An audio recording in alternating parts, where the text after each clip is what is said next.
Good evening, everybody. Welcome to Bube's Brewery. We're live from the catacombs at Bube's Brewery, 43 feet underground. And stuff's not working already. So this is take 2. We tried to go live and it didn't go live, and now we are. I'm Chad Thomas, Jamie Widener, and David Daramides with us again. David, yes. It is great to have you back. It is great to be back. I couldn't wait for this. When I heard you were doing it from Bube's, I wanted to be a part of this, so I'm glad to be here. And the flashlight is on. And the flashlight is going on. So we've got somebody else with us. We just don't know who yet. My one piece of equipment. You have more than one piece of equipment. You have two. You have two now. So yeah. So usually we're talking like from miles apart, but we're all together tonight. Jamie, what'd you do this week? Anything? I did some stuff. Yeah, we all did a thing actually. We did. We got out Saturday night to do a sort of private investigation. I guess I'll call it that for now, at a public place, or sort of public place.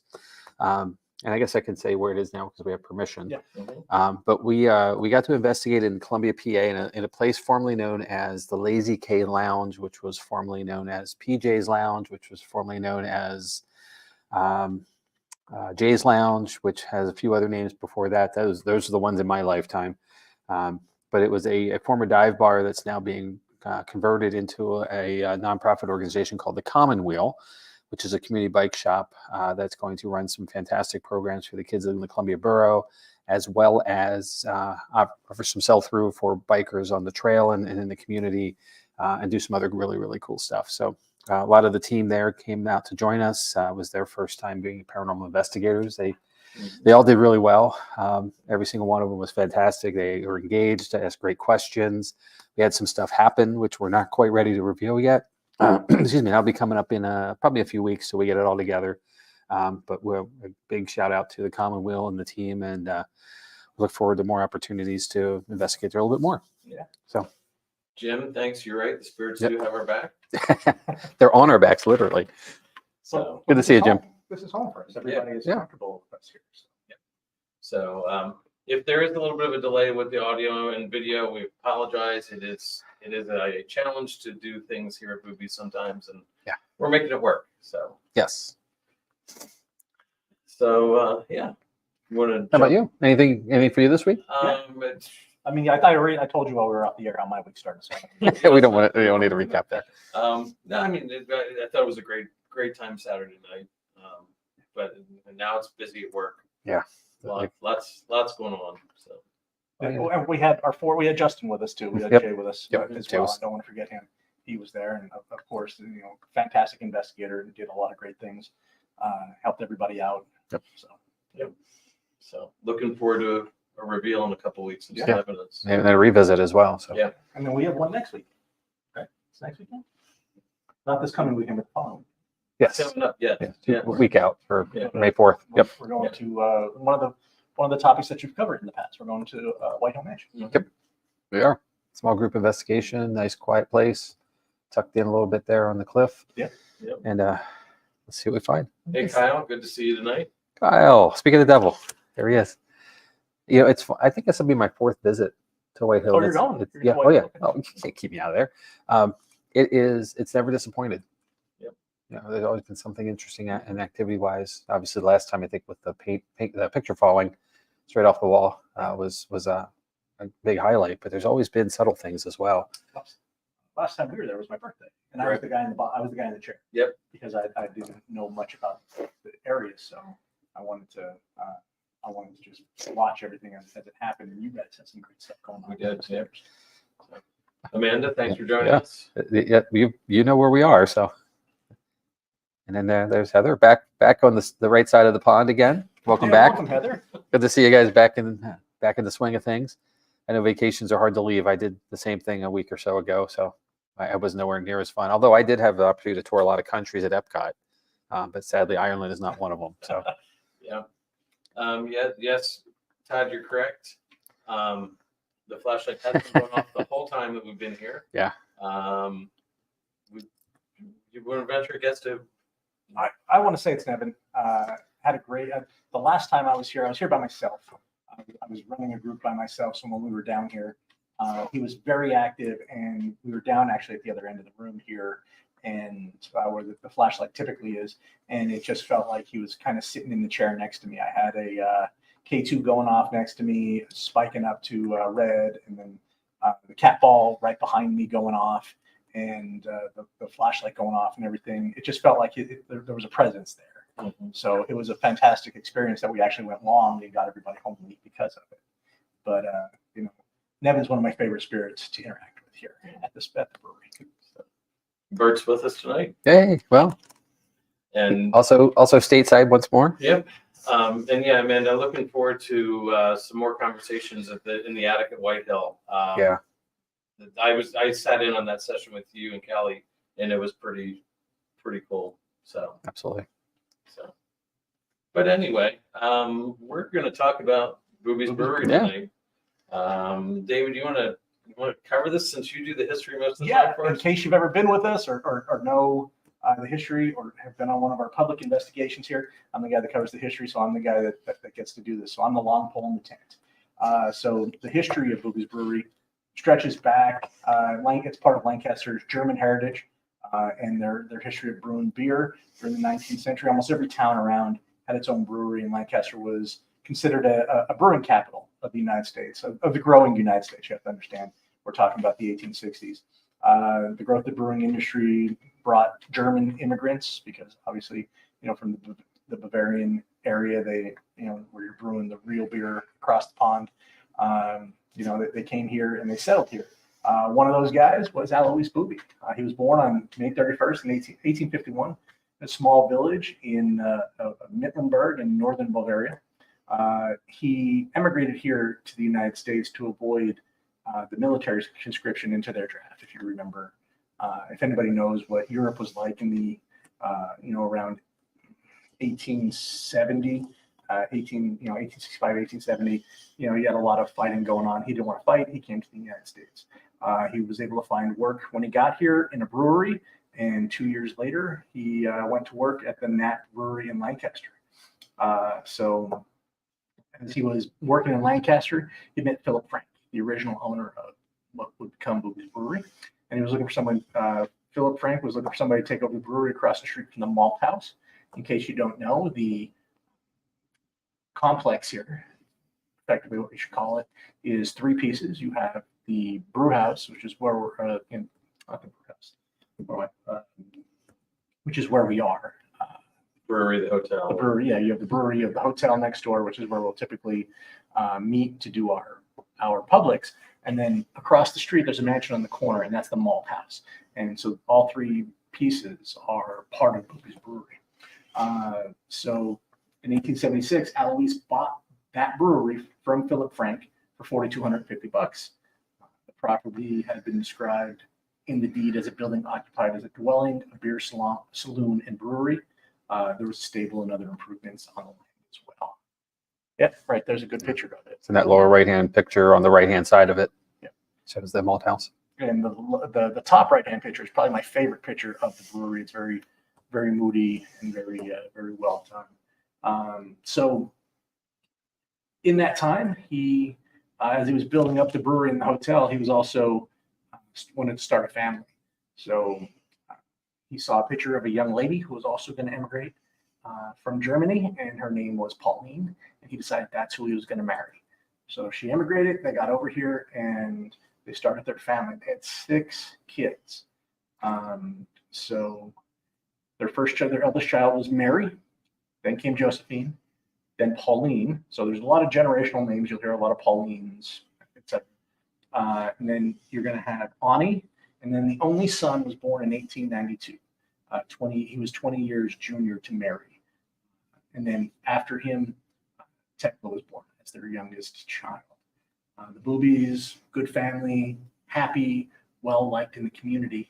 And I mean, it was said that Alois would go out on the carriages and personally collect the money from his customers, and was just very involved in the community. And every picture you see of the family, as you see here, the family looks happy. The family looks engaged. You have them with, musical instruments in some pictures and dancing in other pictures.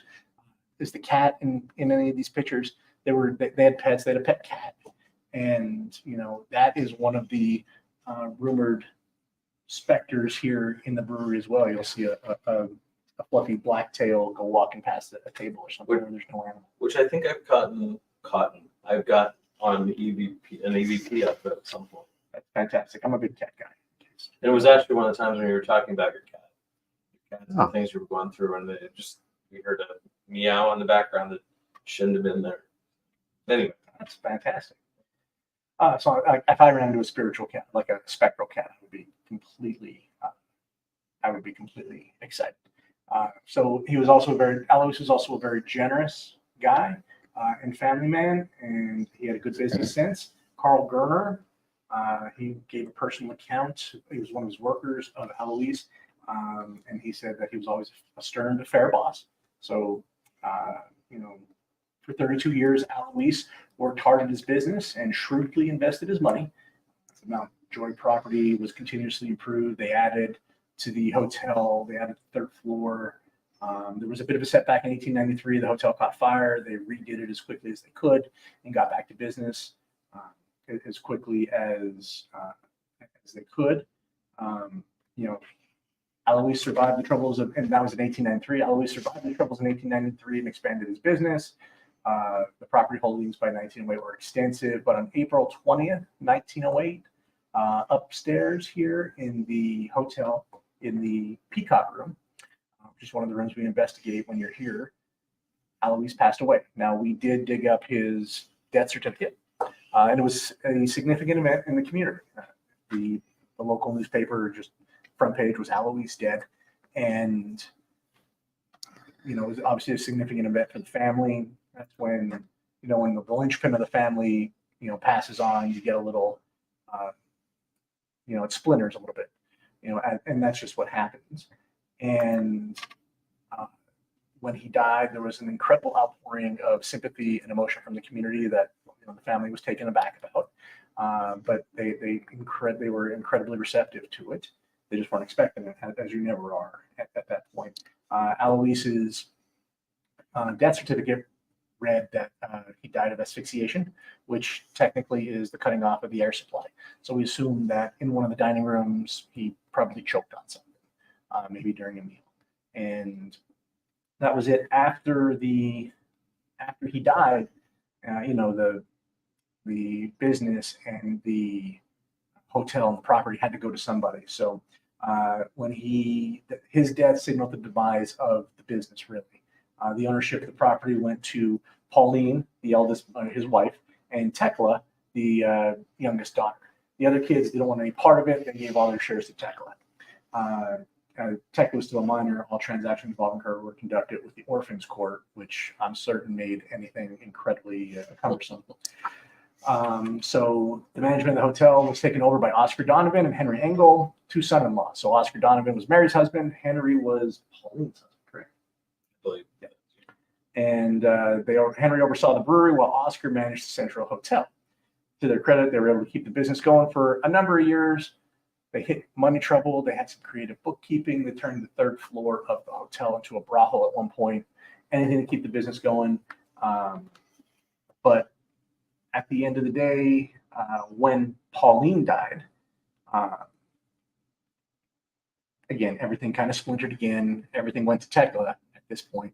But Tekla ended up being, in the coming years, manipulated by Henry and Oscar and a few of the other family members when it came to paying off debts and, living here, however, until she passed away. And I'm looking for the Tekla's passing. Ani was a victim of the Spanish flu in 1918. Tekla lived into the 60s, correct? She lived into, I believe so. Anyway, Tekla was not the only daughter. Mary, the eldest daughter, as we close up the family and what happened with the business, Mary, the eldest daughter, committed suicide in 1933. So Oscar Donovan, the guy who ran the hotel, created the brothel, etc., he was caught. He was cheating on Mary with one of the house girls, one of the maids, and in that case, We're not certain of the name of the maid. It's Ada or something similar, but we're checking into the censuses to make sure that we have the correct name, because we're getting some other stuff through we're getting some other stuff through what we're experiencing here. So after that, Mary took her own life. Mary, we got Mary's death certificate. Her death was inhalation of illuminating gas, which is the old, close up the windows, close up the door, turn on the gas, open the stove, and drift off to sleep. So that was how she ended up taking her own life. And then throughout, the rest of the family, as the brewery, at one point the family sold the brewery off to John Hallgren. John Hall, for as successful as Alois and all those folks. I mean, John Hallgren was just the opposite. He went bankrupt very quickly and ended up selling the brewery back to the Bubes, who closed its doors, and they lived here until the middle 60s. Oscar Donovan lived here until he was 90. Even after having betrayed Mary and all that stuff, the family took care of him and paid off all of his bills. So there were some grandkids involved. There were some stuff with them where they were sent off to a facility in Warnersville, Pennsylvania, to handle some issues. And in 1984, 1986, Sam Allen bought the brewery and had begun restoring it. And he has done his best to restore it as authentically as possible to the glory days back when the Bubes had it. And every time you buy a ticket to come and investigate with us, every time you buy a ticket to one of the ghost tours, some of that money gets earmarked for the restoration of the building. So you're helping, restore a historical landmark by coming in and investigating with us. And then that brings us up to the present day, because Sam owns it currently, and he is the one that's been gracious enough to keep us as the house team, as the house investigative team, gave us the VAT room tonight for us to broadcast from. And I've spoken for about 5 or 10 minutes, so everybody. Well, we want to thank Sam for giving us the opportunity to do this tonight. It was last minute shift. There was a banquet going on that he didn't even know was going on, but those things happen. But this is a quiet, cozy room, and This in the catacombs, we're 43 feet below ground, so it is quieter no matter what. Yeah. There's no outside noise, there's no light pollution down here, and this room specifically is where I've had the most activity. Yeah. At this level anyway, and there's others, of course, the other floors above us that we get to investigate. So I'm really happy to be here. Actually, I mean, I enjoy the other part, but yeah, no, this is a Cannonball's nice, but. You weren't at our last investigation, Jamie. You were. I was on assignment. You were on assignment. I was on assignment. You were doing research for last week's episode, right? But he was at Disneyland. Disney World. Get it? It's a big difference. But I was in this room. Alex was my investigative partner for the weekend, and we were in this room. And wait a minute! I go away for a week. Steve Dills replaces me, and Alex replaces me. Dude. Well, don't forget Jerry's brother was here. Yeah, Jerry's brother was here. Oh, great guy. Cool. But anyway, we were down in this room, and we were using the Spirit Talker app. And you're familiar with that. Don't worry about it. We're going to tell stories. We got you. So we were down in this room, and the Spirit Talker app says, "Listen for the noise." And you know that plate that clanks up there? Yep. As soon as the Spirit Talker app said that plate clanked, and we all look at each other and we're like, "What was that?" And then the Spirit Talker app goes, "That was me." Nice. So I can't tell you. So above us, directly above us, is the what we call the art gallery level, but there's also another set of vertical vats for the processing of beer, and eventually it winds its way down here for finishing in these large vats. And part of the way to transition the product would be these holes that are cut in the ceiling here, and then even above, all the way up into the cooper shed where the process starts. And each of them then have a steel plate over them now because, we don't want people to fall into them, and the liability of that alone. Right. But they do make this very distinct kunk sound, and in a dark room with already a whole host of other stuff hopefully happening, and then just the mood being set. When somebody comes through that area, like staff passes through to the office, which is above us and that level, or guests even, I've had plenty of people gasp and jump and everything else. And I honestly, I admit I'm probably guilty passing through and cutting through the area myself at times, forgetting it's there. So, but yeah, to do it on command or on cue, not command, on cue. That was pretty. That's crazy. Another noise episode that we had down here was it's probably December, January. I think it was before we had gone to once a month. But I was in the room, sitting over at the one table by the barrel, and we weren't having a lot of activity. So I said, instead of using flashlights, if you want to make a noise, make a noise. From behind that vat where nobody can get, we heard the loudest bang. Were you here? I was here. Yeah. It was like we couldn't figure it out. No, there's no reason for that. So, well, this has been the place that and I'll tell my stories. Like this has been this room. We can go room by room with our experiences here with 3 years of investigations, at different areas between us. This is the site. Post comments, Jim. I'm going to post comments. I'm sorry, I'm talking, not keeping up. So this is what I was laughing at. Dave's iced tea bottle. I swear. Pretty sure it's iced tea. Well, I don't even know at this point. I mean, it might be pine salt. But this room has been the experience, like my scariest experience here at Brewery, and also my the most endearing with Neb.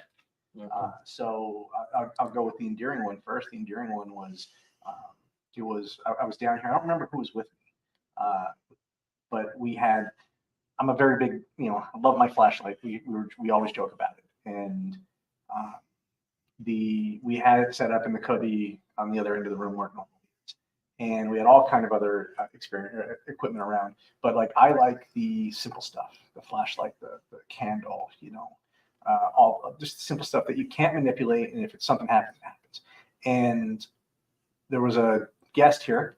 He's been back since, and he was very openly homosexual and openly gay, and he had a connection with Nevin because Nevin's rumored to, Nevin presented as gay, and he had this connection with Nevin to where he was sitting on the side of the table with the candle in front of him, and he would ask Nevin a question.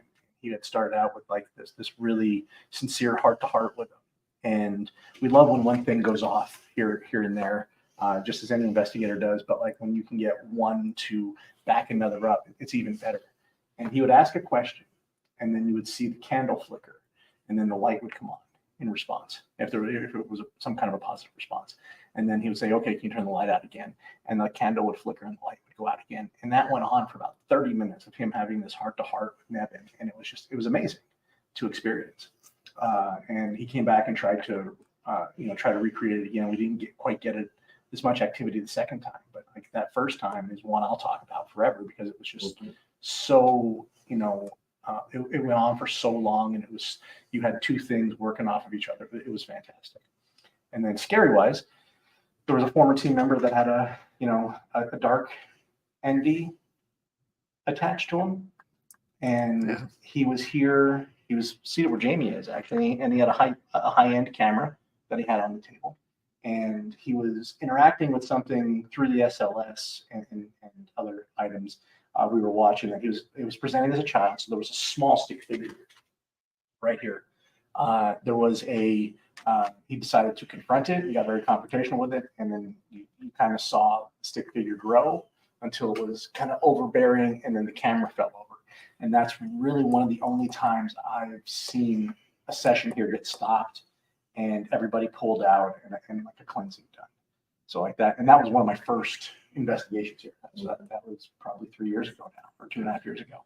So, but yeah, this room incredibly active on a good night.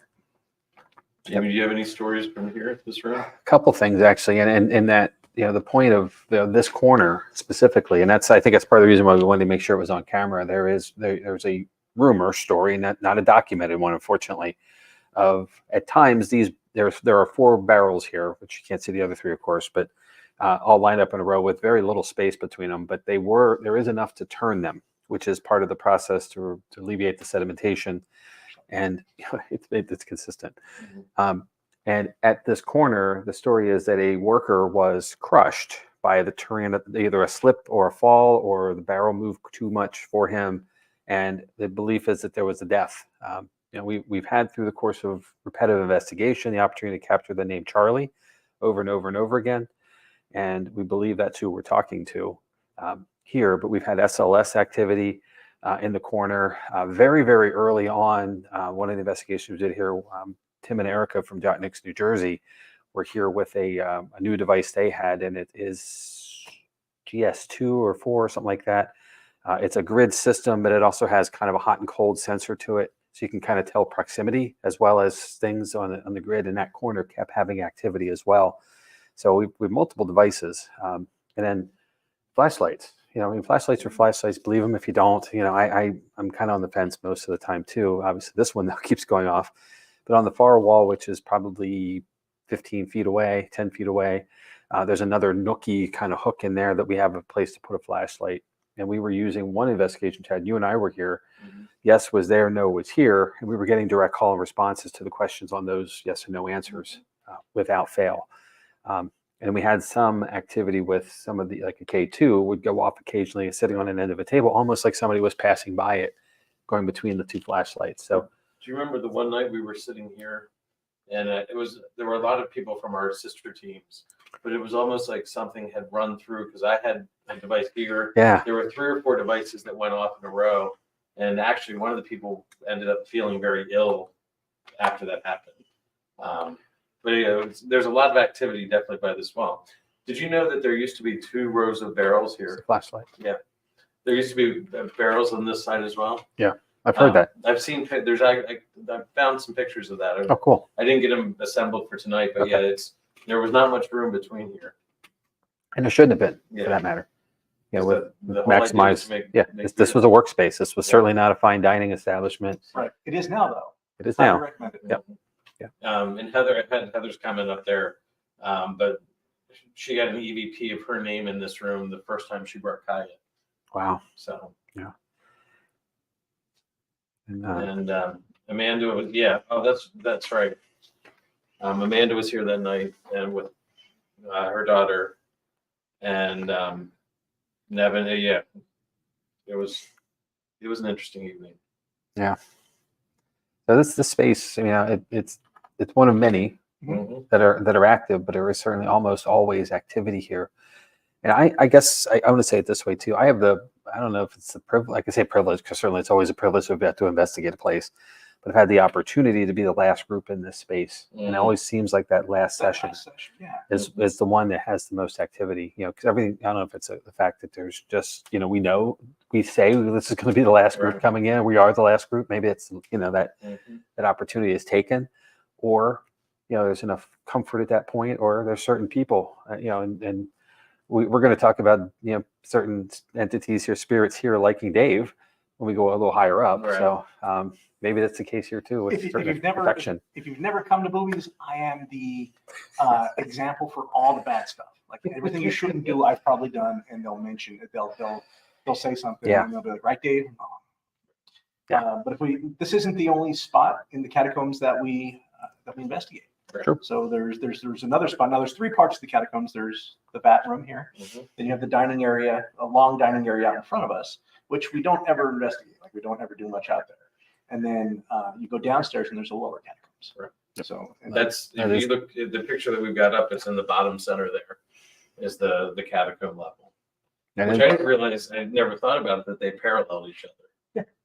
So and it's the lowest part of the building as well.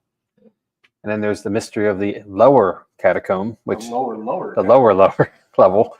So there is a steel plate on the floor in the corner, basically just across from us now, where there is another cavern that goes down a good 7 feet or so, and off in 2 directions. It's collapsed, unfortunately. Some LiDAR work was done, and found that it certainly extends. And then there's some belief that it may actually go across the street to the Malt Baron house. The malt house, which would make sense as a transportation opportunity just to get between the buildings.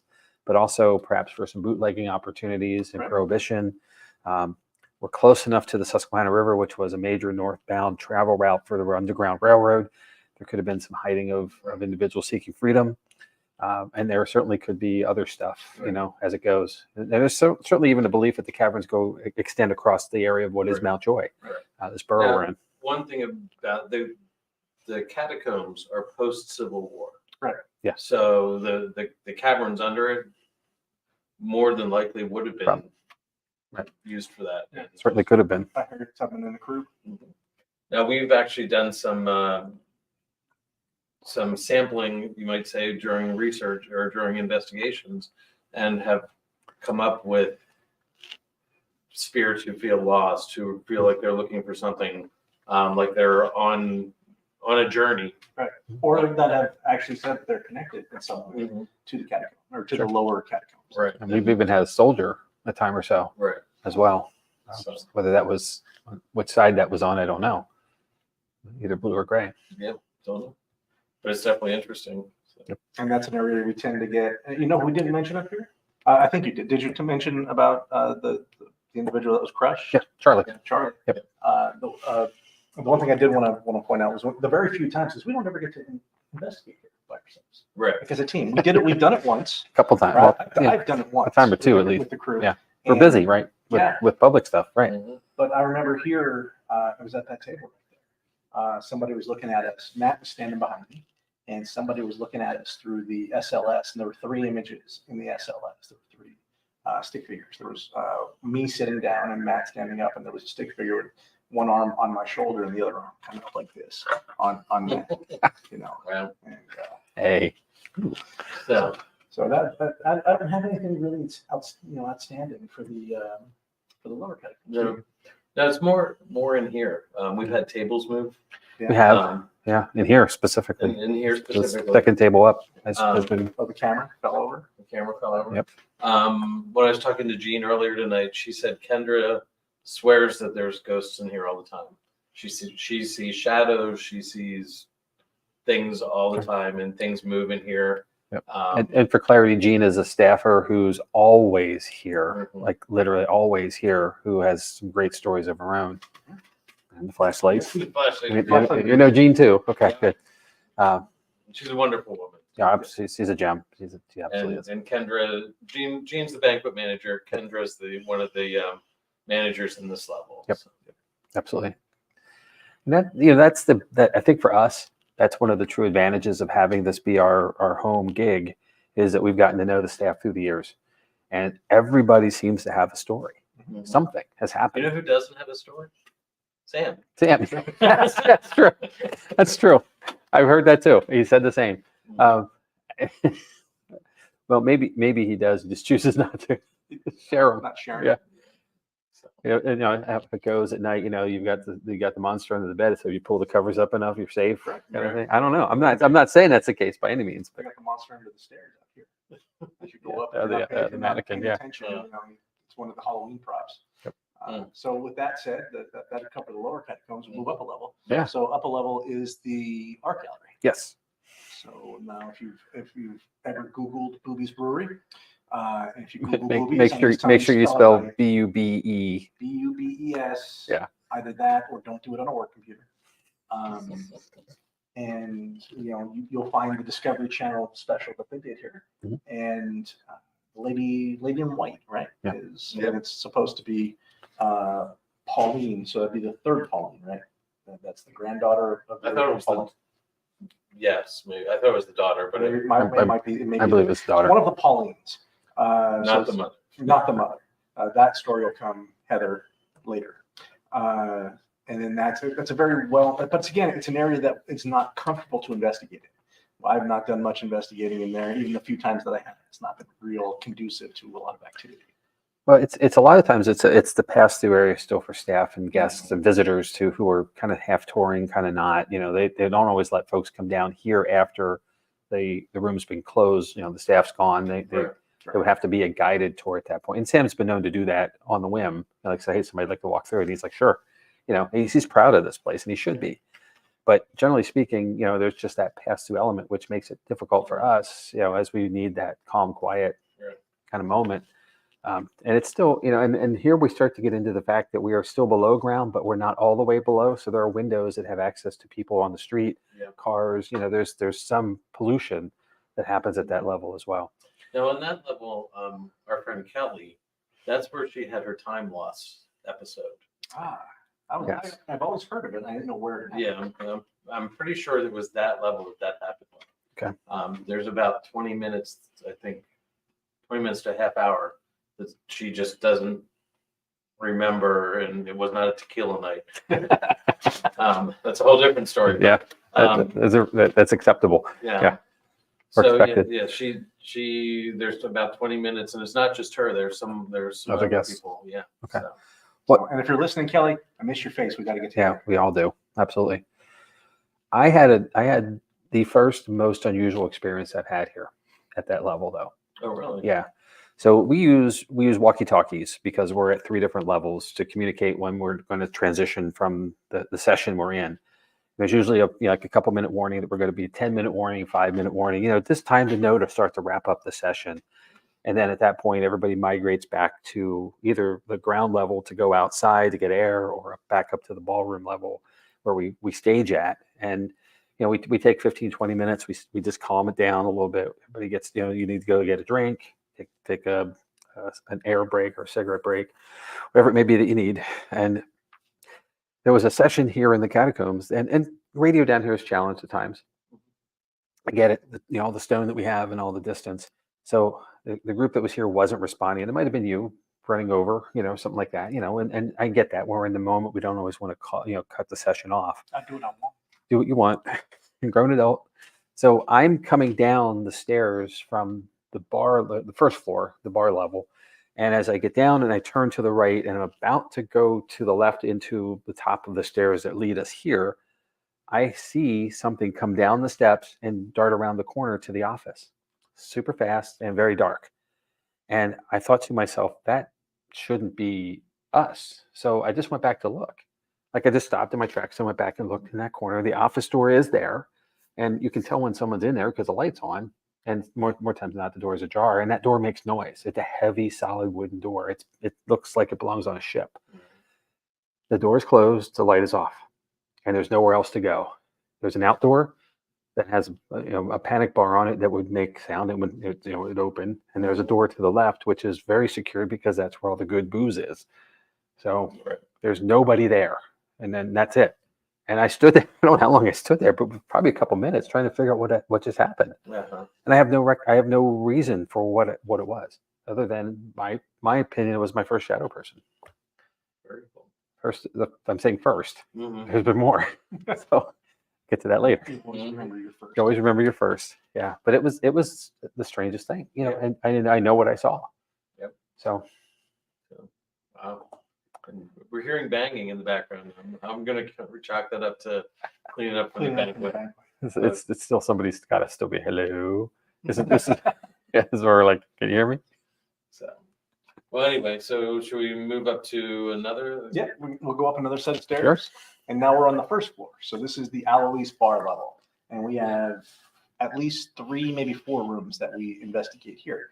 Or 5, actually, if you think about it. You have the Alois bar proper, which one of the diagrams is this, Jim? It would be the second from the bottom on the left. Okay. It says Alois Restaurant. So we have the Alois bar, which we'll go into and we'll investigate. Attached to the Alois bar is the preacher's quarters. That comes from a time in history when there weren't indigenous holy men at every church. So there weren't enough priests to stock every church. So they had to travel. Circuit priests. Yeah, most of your clergymen traveled, whatever denomination, and the Bubes were kind enough to give up a room to these holy men, to these priests or whatever, and so that they could take confessions, they could do little masses, etc. And it was able to be separated. It attaches to the bar, but you were able to be cut off from the bar, so you have the craziness of the bar spill over. And then across the hall, you have the canopy room, which we used to investigate a lot, and we don't really do a heck of a lot in much more. It's hard because there's some EMF. There's an unshielded wiring in the floor level that really causes some havoc on our K2s and our EDIs and some of the stuff that runs on electromagnetic K2 or REM pods. So we have to be cautious there. One of the great examples was when we were very new here. There's a doorway that is blocked on the other side now by equipment in the original kitchen, and I'm standing very near it, and I was thinking to myself, like how in the day, Mrs. Bube ran this side of the house, and Eloise, Mr. Bube ran the bar side. It's a gentleman's bar, and there are no women. Generally speaking, there are no women allowed. There's some exceptions later on after his passing, perhaps, but. Mrs. Bube would have been standing in that doorway quite a lot, looking at what's going on in this space, and I started asking questions around that. And my K2 is on the table, and it starts to go off, and I got really excited. Mm-hmm. And then one of our guests, who actually wound up being our team member eventually, came and dropped hers right next to it, and they're both going off. And after a little while, another one, and that's when we realized that there's some really bad wiring running directly under that space, and it was just somebody turned something on somewhere, and now we got power draw. Right. We're talking about a building that's been built, rebuilt, and refurbished, over the last 160 years, and you will have old wiring, poorly shielded wiring, and dimmers with fluorescent lights on, which just create total havoc. Yes, it does. Because we'll have stuff going off in the bar until we turn the lights off, and then it's like, oh. That's what it is. Yep. Yeah. Well, it's the same up in the ballroom. Mm-hmm. Using the this is a good time to take the aside of saying, like, this is one of the things as an investigator you have to really be aware of. Mm-hmm. And this is the difference between we make this joke a lot. The difference between a ghost hunter and a paranormal investigator. Ghost hunter would say, and I'm making light to say this, that, oh, look, a ghost, it's going off. My equipment's happening, and instead of trying to figure out what's causing it to go off, what could it be, environmental, physical, something in that space that, with a little, and honestly, we had to go downstairs. And again, that same space I mentioned where the office door is, that's where we are. And I'm up with the K2, and all of a sudden it's just blowing up. So, we found in a middle gas detector, we found that that's what it was. So, we can take something away. And if you take away all the things that are normal and you still have something, then definitely it's paranormal, right? Right. But you can't just assume everything is going to automatically be a ghost. Sherlock Holmes said it. And, you take away everything possible. The only thing left is the impossible. Yes. So we also have a canopy room, which is named thusly because of the the restored painted wallpaper. The uniqueness of it. Yep. A circus canopy painted on the scene. Then we have two, again, incredibly well-named rooms. We have the Peacock Room, which is due to the peacocks on the wallpaper. And that's the room where Eloise Bube died. And we investigate in there regularly. And then next door to that is the Dragonfly Room, right? Yes. Dragonfly Room. And it's another dining area. This one has mirrors pointed at each other. I am somebody who I have no problem telling you I am terrified of mirrors. I have one in my house. It's in my bathroom. I mean, if you ever looked at me and how disheveled I look, you can tell I don't have mirrors in my house. But I have one. I keep one in my house. It's in my bathroom. But that room has mirrors pointed at each other and all kind of direct. It's just it creeps me out. I very rarely go in there. Now I've gotten some interesting experience. I've had some interesting experiences in there, though. So yeah, we've communicated with Mary. I've done some stuff in there with dowsing rods. Had a good experience. Andrew and I sat one night when we were doing. Maybe it was when we were doing like a boot crew, and we had a little bit of a break. We connected with somebody, and I'm not sure who it was, but it was interesting. Well, the Eloise, not the Eloise bar, the Peacock Room is where I tend to connect with Mary the most, and that's where I get a great deal until this past weekend actually. That's where I usually get all of my interaction with Mary done in that room. Where, and then we have the Eloise bar, and actually the Peacock Room is where that clip that I sent you, that's where that was filmed. Do we want to go with that now? Yeah, let's take a look at it. So this clip it's from quite a bit ago, but it's my friend Sunny. It's Melissa Keller. She's the owner of one of the owners of Jott-Nyx, one of the founders. Her and her husband Jerry. And so Melissa is here, and then one of our team members. I don't know if she was a team member yet at this point, but I think she was on her way to be. And it's Kirsten. So they're using, and I don't know what the item is called. It's got a scrying mirror. It spins. It has the letters out there, and everybody has like one finger on it. So nobody's actually touching the mirror or the thing that spins, and they're keeping it balanced. It's something wheel, and I'm drawing a blank on the name, but let's go ahead and we'll run that. this.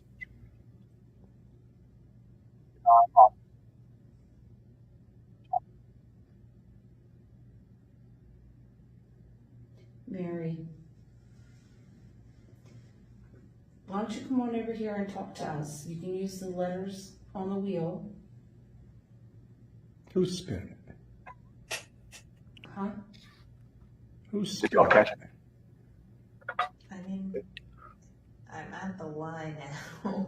Did you not Yeah. see it spin? Yeah, I saw it move. Can you run it again, Chad? It happens in the first Okay, 10 so seconds. let me So just- if you keep an eye on it, you'll see it spin right before she speaks and then more distinctly after. Mary, Right there. why don't you come on over here and talk to us? You can use the letters on the wheel. Who's spinning? Huh? Who's spinning? I mean, I'm at the Y now. Did you not see it spin? Yeah, I saw it move. As you can tell, the oaf with the camera is me. Okay. Who's spinning it? But yeah, that was a fantastic little piece of evidence that we got in that room there. And we were trying to, it was one of the first times we reached out to Brewery. So. And we've had a lot of, I've had a lot of luck with the tripwire in there as well. Yeah. Just some weird experiences with the tripwire. Sometimes that room is so full of energy. Yeah, and in the Peacock room, it is a regular occurrence for individuals to get booted. Yeah. And Eloise has a significant presence, and it possibly because of this is believed to be at least the space he passed in. But there's been our team members and a guest who have been given the cues to leave. I've been booted. Courtney got Courtney, booted. yeah, Courtney. as Well, I was Justin. trying not to say your name No. there because you're the poster child for the bad things.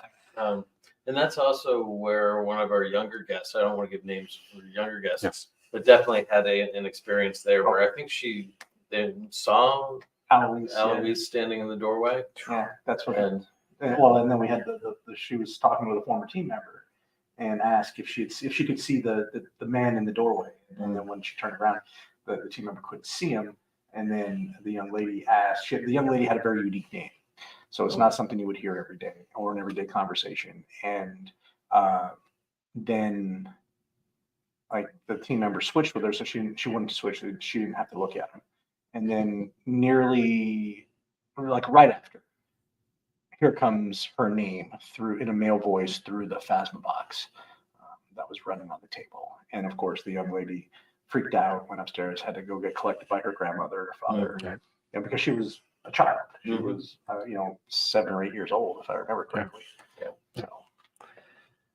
So. And to stretch this a little further, the second weird opportunity I had was standing in the hallway with my back to the door that leads into the original kitchen, looking toward the stairs and seeing that same dark figure go straight across the hallway toward the stairs, which would have been the stairs that was coming down the first time I saw it. interesting. And I bolted right after it, like a fool, because like, who am I chasing here? Who is this? Because we're all in session at that point. There shouldn't have been a guest coming down the stairs. I would have heard them coming down the stairs. The door to the outside, which is the primary door we use, is loud. And it's heavy, and it would definitely made noise. So it opening and closing.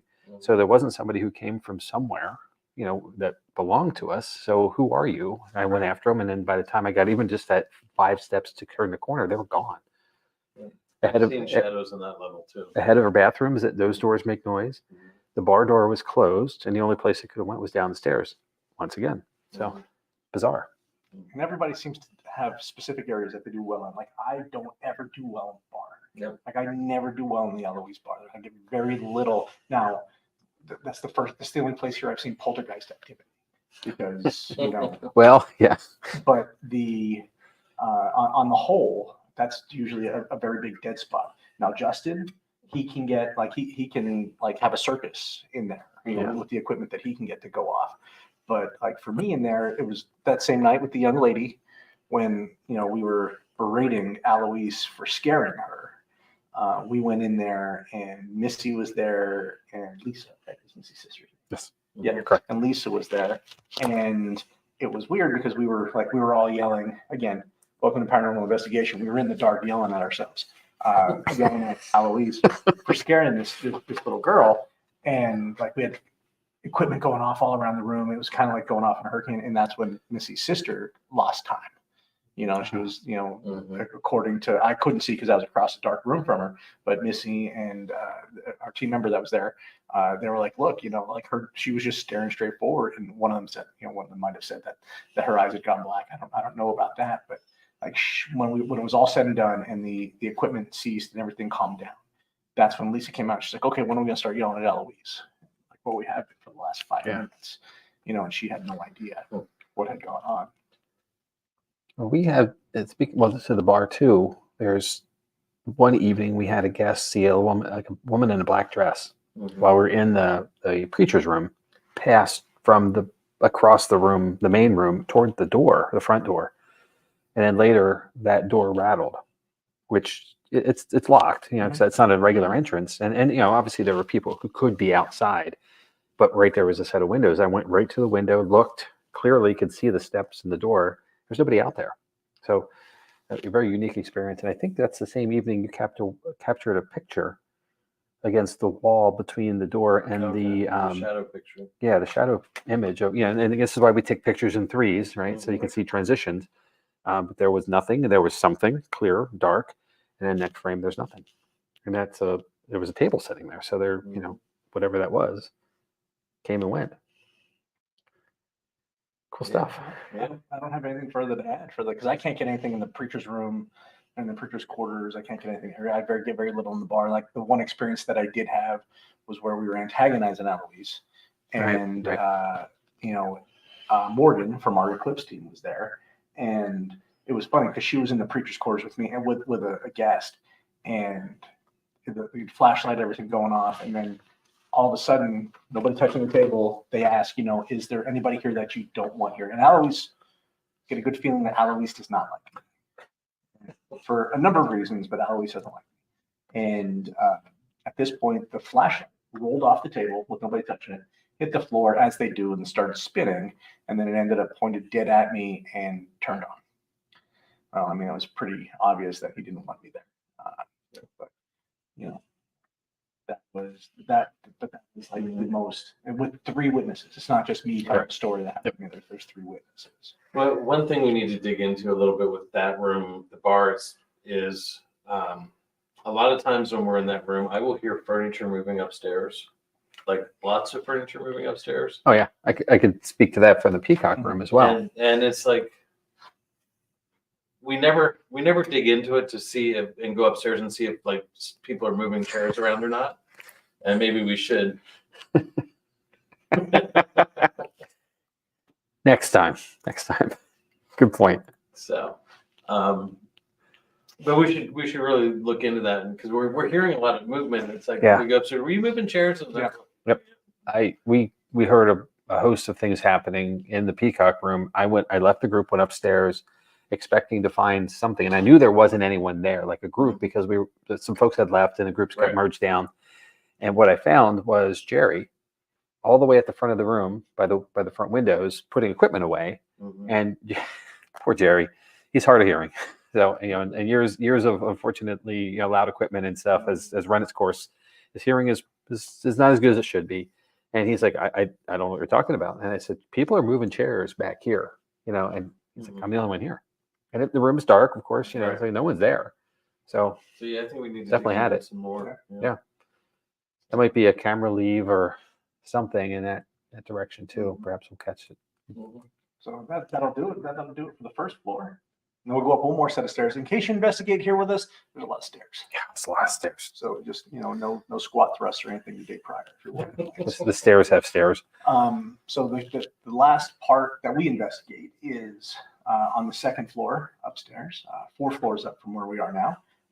And that would be the banquet hall and the dining area. And that used to be the family's living quarters. So you have, you know, 3, and we separate it into 3 different distinct parts now. We have One end of the room is where the girls' rooms were. Ani and Tekla, they tend to present in this area, and that's in the back. We have a lot of great interaction there with them. And then in the middle of the room on the grand stairwell is where we've interacted with Sally, the one of the girls that worked upstairs, up on the 3rd floor, one of the working girls. So she's made herself known there. And then on the nearest end of the room, with the bar and the door, is where we've interacted with Pauline and Henry. So there's 3 distinct areas. Now we don't really investigate on the stairs anymore, just due to an injury liability issue. We don't want to be putting, it's dark. We don't, and the 3rd floor is an active hotel, so there are guests going up and down. So we don't want to have equipment on dark stairs for somebody to trip and fall on. So we've kind of shied away from investigating that area as intensely as we'd had in the past. Right. But the either end is usually a good time for all of us. Ani and Tekla on one end, and me and Pauline on the other. And I know you desperately want to play that other video. We can save that for a minute. Okay. Yeah, So let's just talk about our favorite experiences down with the girls. So, yeah. Well, I mean, that's the interesting thing about this level is, it was the resident level. This is where they lived, at least some of the time they were here. Right. And, whether it be the full term, and their affluence let them get out or not, that's still somewhat debatable, but they definitely lived here for a period. And, it doesn't look like it did back then as well. Right. They didn't have a bar in their living room. They had a bar downstairs. They had one downstairs. Why would they need one? Right. I mean, I wouldn't mind a bar in my living room. I don't think it would fly very far. Right. But so, we have to kind of envision what that would have looked like. And, we clearly can tell from the back hallway where there are now 2 restrooms. Those certainly would have been bedrooms. They were sized appropriate. There's the bakery room would have been another bedroom, but the rest of it is kind of hard to see now because it's such an open floor plan, minus the pillar that's in the middle of the room, which is basically a chimney stack. Right. So that back corner, though, I think we've all had something happen there. And whether it be flashlight activity, whether it be the music box that Tim Bergen designed for us, thanks Tim, we use it all the time. It has an IR to it, so if something breaks the plane, it plays the sound that you would get in a jewelry box. It's a very distinct sound. We have had tripwire. We'll get to that. Yeah. There's been a lot of different devices that have, and cat balls, and pretty much everything in our arsenal. K2s have gone off back there. I mean, it's been steady, but it's also been reserved at times. And again, we tie it kind of to the presence of Eloise, because he's protective of his kids. Right. And that's the quite interesting part of it, because when it's heavy, we are light on activity. Right. But when it seems calm, and then we start to have stuff happening on the regular. I've had a couple.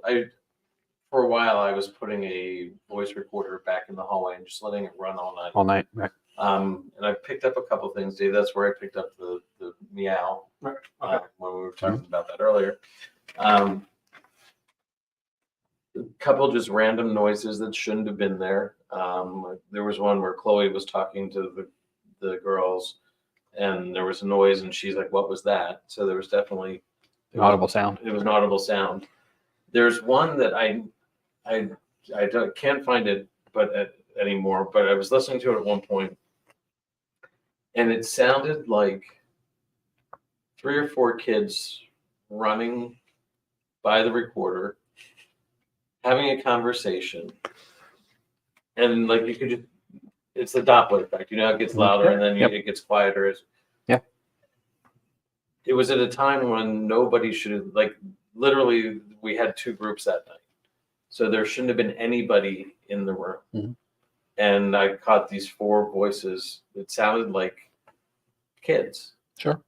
And it was just very odd. And nothing that I could understand, but it was definitely a conversation. And I don't know if it was a foreign, I can't remember if it was a foreign language but it was like you could hear them coming and then you could hear them going. It was just weird. Well, Chloe's relationship with Ani, from day one, right on, has been fantastic, and she can get, it's gotten I haven't seen her get as much recently, and it may come because she was kind of aging past. By the way, happy birthday, Chloe. Yes, today is Chloe's birthday. Happy birthday, Chloe. But she's aging past where the girls are, because when she first started, if you got to think, she was right in the same age. Yep. If we haven't explained, Ani and Tekla present here, even though they died in their 30s and 40s, they present here as kind of tweenage girls. So they'll present anywhere between like 11 and 13 or 14.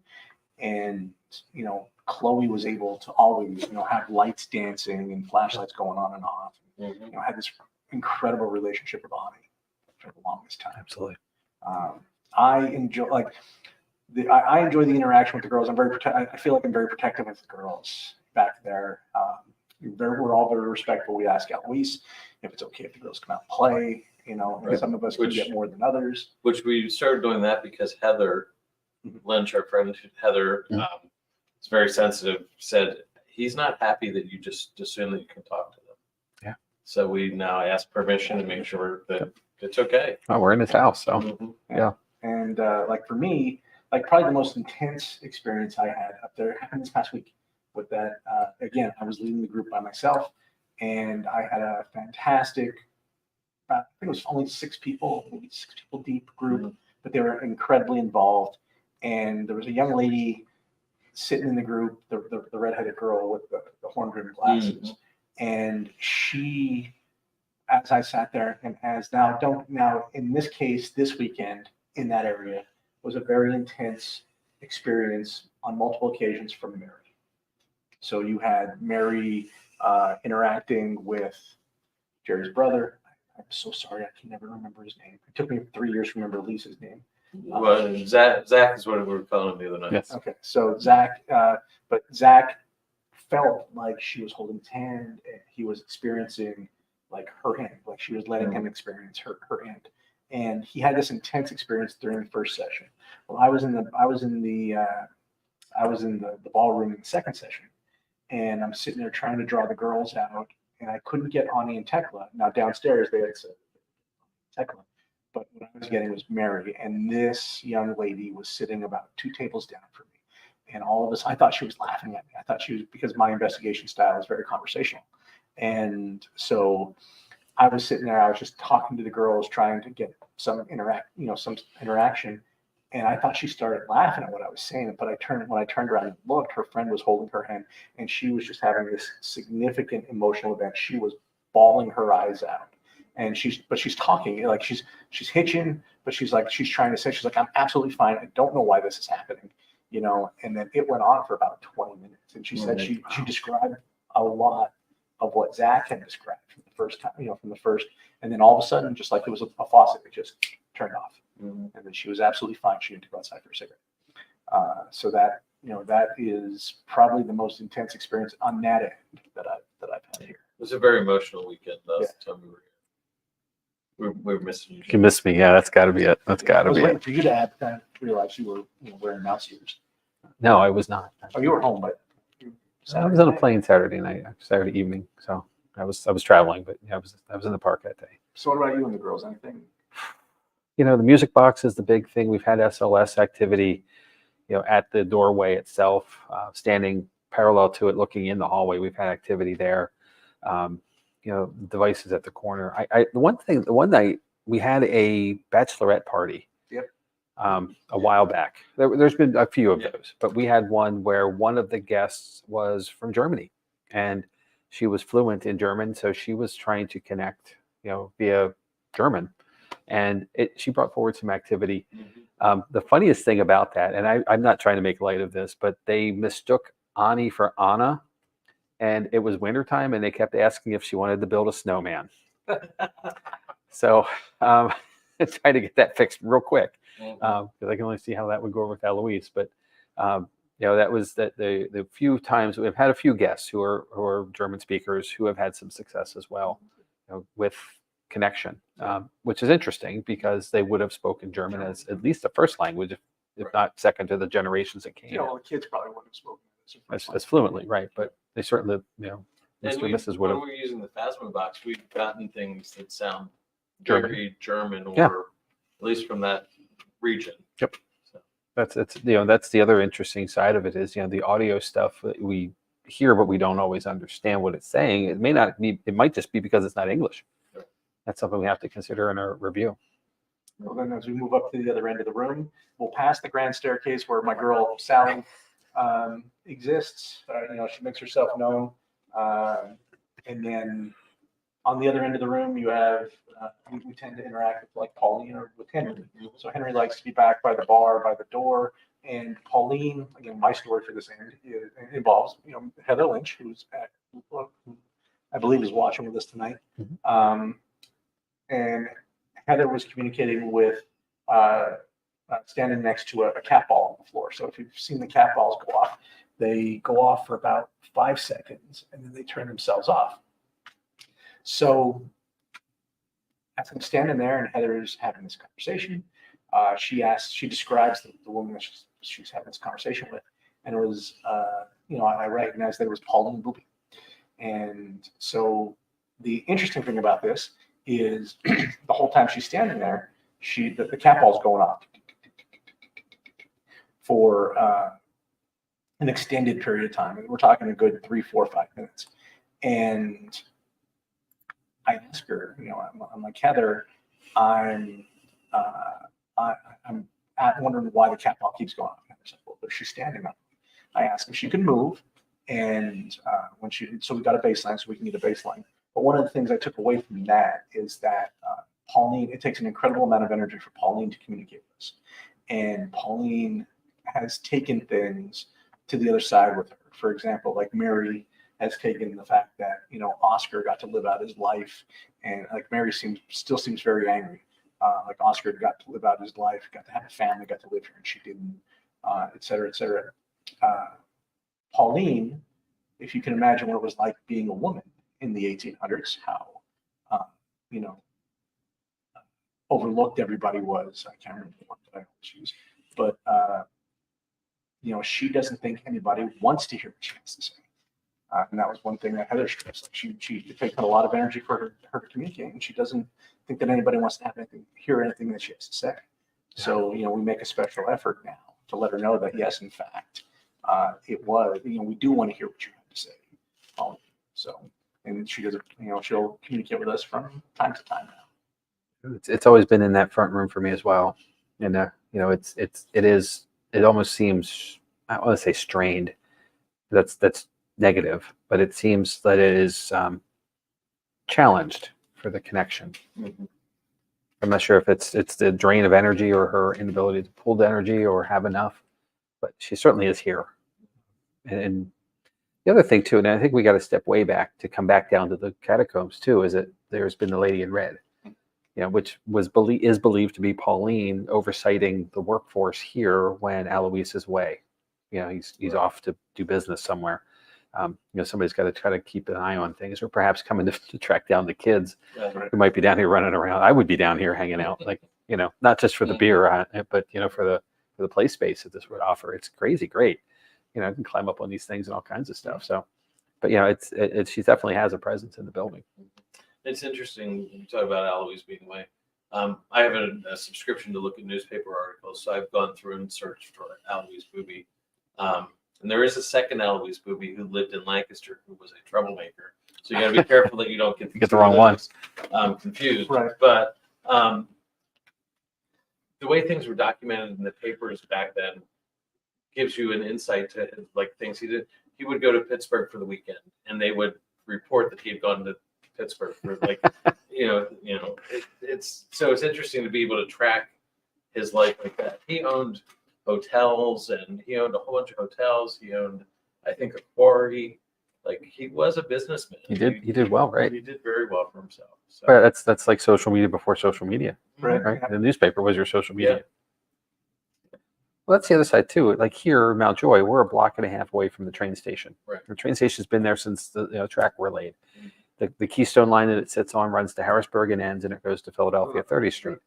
So, the stories that we have from staff is that Alois would load a cart up, take it over to the station, load his beer onto the train, and take it both ways to sell in bars and establishments away from Mount Joy.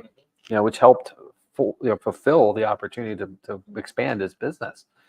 So he was savvy. Nobody else was doing that. It took a full day and a half to get to from Mount Joy to Lancaster back in the day on a cart, and a horse and wagon kind of thing, and and all the manpower. So much smarter. Bube's Hotel was the first building in Mount Joy to have indoor plumbing. Indoor plumbing, right? Yep. Before that, it was a hole in the floor at the bar. So, yeah. So upstairs from the ballroom, what we call the ballroom now, is the hotel level. We don't do much investigation up there. Respect for guests, right? I have had the opportunity to investigate the penthouse. Mhm. I was up there with Heather. Did a photo shoot up there at one point. We did have a photo shoot up there at one point. And then we found the bizarre anomaly off to the northeast. For the light anomaly? Yeah, the light anomaly. That's twice now. In an annuum. Coming up in June. So it's coming up. So I was thinking about that today. Actually, it's coming up. Yeah. Whatever that is, still we have yet to determine. But this almost we have shaft a of light. good idea, but we still haven't tied it down. So it adds to the spookiness of the place. it does. But yeah, there's definitely things up there. The hotel is a working hotel, as you said. You can book that through Bube's Brewery. Yep. Malt House you can book through Airbnb. Yep. Definitely check them out. You can book private investigations. You can rent the whole building out and do a private investigation. You reach out to Melissa Keller and our team to do that. She takes care of those bookings. It's definitely worth it. I know from past times that there have been people here who've booked the place, who've rolled out a sleeping bag down here in the catacombs and spent the night. Oh yeah, there was that group that was live streaming it. That the young lady slept down there. You saw her play with. Yep, there was some actual activity in the resting time. So we don't get to investigate the other side very often. We have done one or two things, but flashlight on cue after that comment. So nice. The bottling works. Cooper shed, things like that. When it's a slow night and we have the opportunity, sometimes we'll break off. Yeah, and for light on guests as well. And we obviously our commitment is to guests to arrive. But we've had some interesting experiences over there. There's been rumors that a guest has seen Alois himself in the bar, in the Bottling Works bar. They didn't know what he looked like, and this guy walked through and sort of walked away and disappeared. And then they saw the portrait downstairs, and they're like, "Who's that?" Because I saw him upstairs earlier. And wow. So that's an interesting story. Yeah. Bartenders tell stories of bottles moving and things on the back bar, not away from guests, things they said on the bar itself. Yeah, there was a waitress told me a story about having a roll of silverware. Roll of silverware taken out of her hand and hover in front of her as she was doing her side work at the end of the night. Hopefully that was a helping hand. Getting chills. I want to point out how great it looks like we're sitting on an old horror movie, like Elvira type set, and it's not. This is not. Well, like we're in a dungeon somewhere too. I don't know. So there are opportunities to visit Bube's Brewery. Before we get too far down that path, we have one more thing to show. We do. We do. Speaking of being in the ballroom, Ballroom. and speaking of Me thinking that the girls actually like me. yeah, Should we just roll it? just roll it. It's exactly what it seems. We only have a few minutes left here. We are going to leave, and we'll take a little bit of a break, and one more session will come back. So we're running out of time tonight if you'd like to communicate. But I can tell you the next session that's up here will be with David, and I know you like David. That's true. Can you turn the light on to let us know that you're looking forward to talking to David?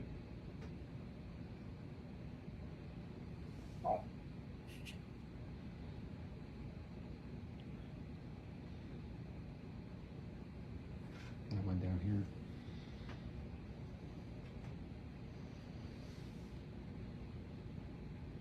You can turn the lights on if you don't want to talk to David.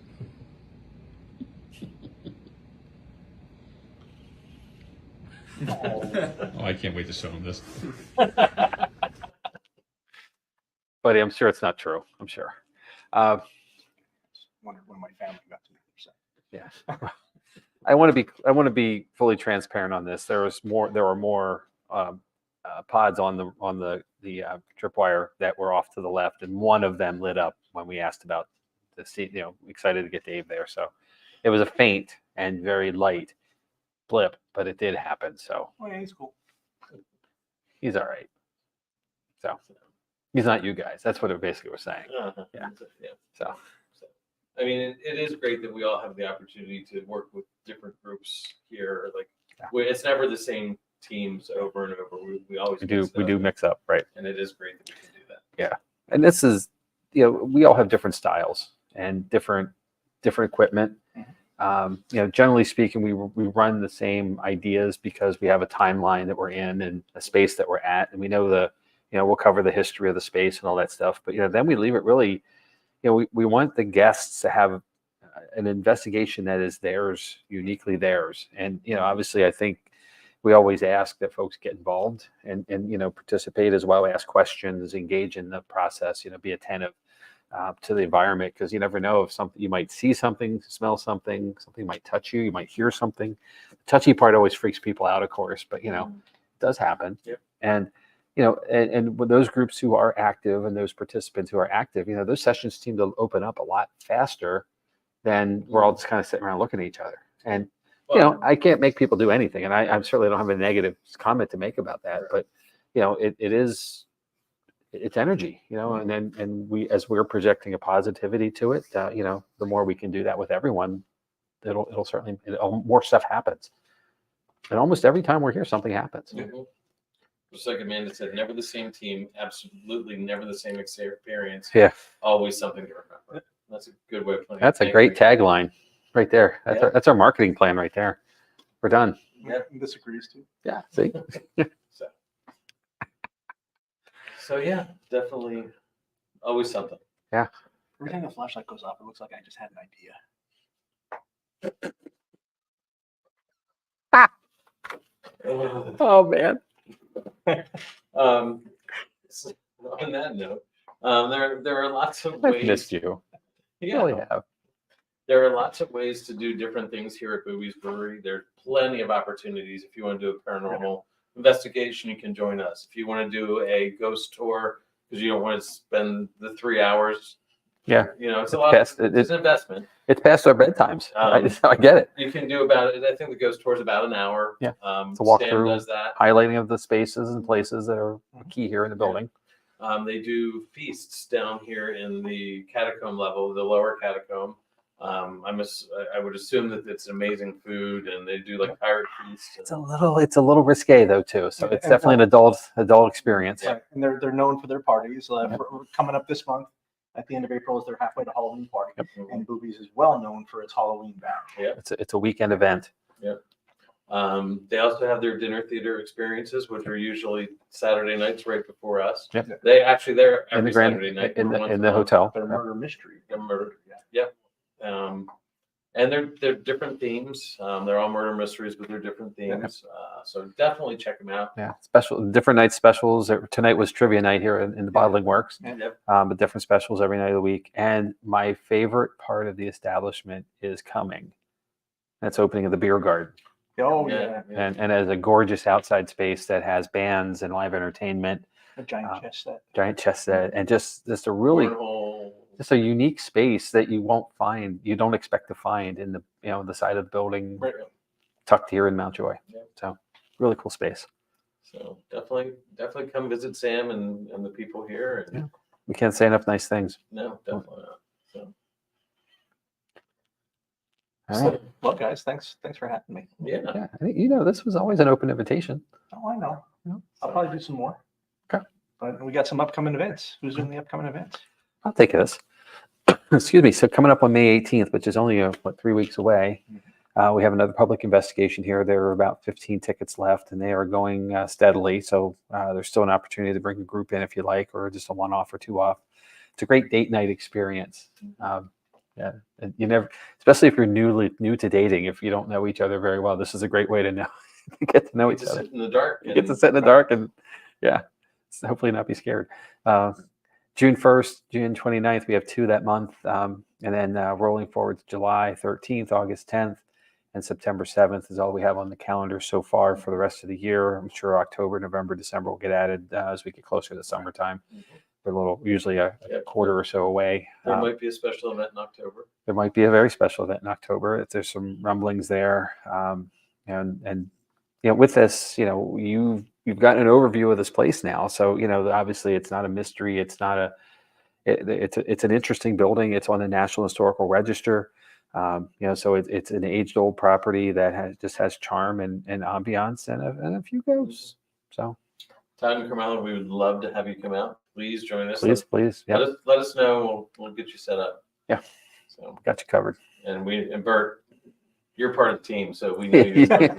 Really? I didn't know that. I enjoyed Boobies, huh? Would you say Boobies? Boobe's Brewery. Oh. Boobe's Brewery. Some upcoming shows. Uh-huh. So next week I will be hosting the episode on the Accomack Inn, which is a 1775 property on the west side of the Susquehanna here from us, right across the river, right just above Wrightsville. A property that was a crossing for the Anderson Ferry crossing, and then which we know is Anderson Ferry Road right out here. So that's where the road ended, was at the river, and then the crossing was there. So long before the bridges were in play. And then the Accomack was the inn that was right there to host travelers on their way further west. And Wrightsville is the first deeded property west of the Susquehanna. So it's ages old.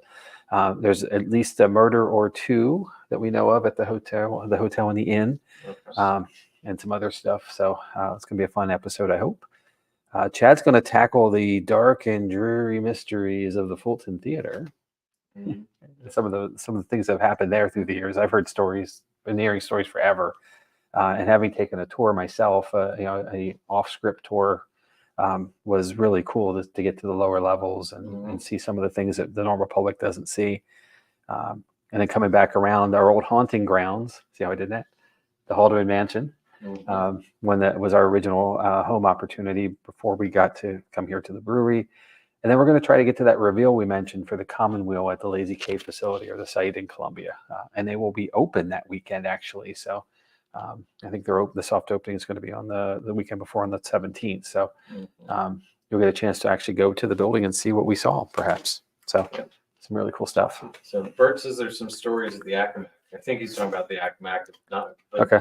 But I would love to investigate it too, Bert. I totally appreciate that. Well, the Accomack's very popular. When you mentioned it the other day at the Commonweal, everybody was very excited about it. It's been closed for a while now, but it was fine French dining for the longest time. It had this really upscale environment to it. It's a gorgeous property. It just really is.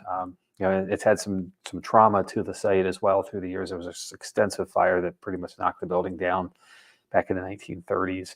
Early 30s, and the stone building that it is now was the rebuild. But it is an absolutely gorgeous place. I've had the opportunity to be there a time or two, 3 times probably through the years. Front yard view of the Susquehanna, just a gorgeous location, but some tragedy to it with operational problems. And it's now a shuttered building location. So I agree, we'd like to investigate it. And if we can figure out who owns it, perhaps maybe we can. But it's a murky thing at this point. More to come. So, and our socials. Yep. Dave, we have a new social. We're on Twitch now. I heard. Yeah. So I saw that on last week's episode. You announced that. Yeah, and as we have some some accessibility to where people view from, and we actually had a Twitch viewer tonight. So awesome. Sweet. Thank you. Thanks for joining us. Yeah. So on that note, guys. That's it. This was fun. I Yeah, think that's how fun. fun this was. Yeah, now we got to pack up and actually go home. Yeah. Like normally we could just turn stuff off and go in, another room in the house. So Yeah, no, it's, got to climb up the stairs and get out of here. Yeah. Jeez, So, it's like an investigation night. it is. I'm actually dressed like for as many as I did with you guys. I was like usually didn't have pants on. Well, on that note, we wanted to thank our viewers who were coming out regularly. Now they're Please don't stand up. So, but thank you for joining us. We couldn't do this without you. Yeah, Absolutely. Thank you. Want to throw it out. Thanks again to Sam for letting us come down here. Yeah. Gene for helping make sure everything was set up the way I needed it when I got here. Rockstar staff, great owner. Yeah. Really appreciate all of this and the opportunity to come back time and time and time again. And Sam said that if we come back and do this again, he may join us and we can interview him on the air.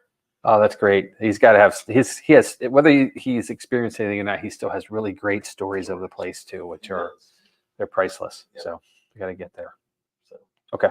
All right. Anything else you want to throw out there, Jamie? No, I'm good. Thank you guys. Thank you. We Thank you appreciate so it as much. always. Like us, share this one. This is probably the most easy and in-depth one we've done because we have all of our own personal experiences here. I think this is the longest episode we've done that doesn't involve Steve Dills. I think you're right. So, and it's getting there. It's almost as long. But yeah. All right. All right. Well, here we go. Good night, everybody. Thanks a lot. We'll see you next week. Good night.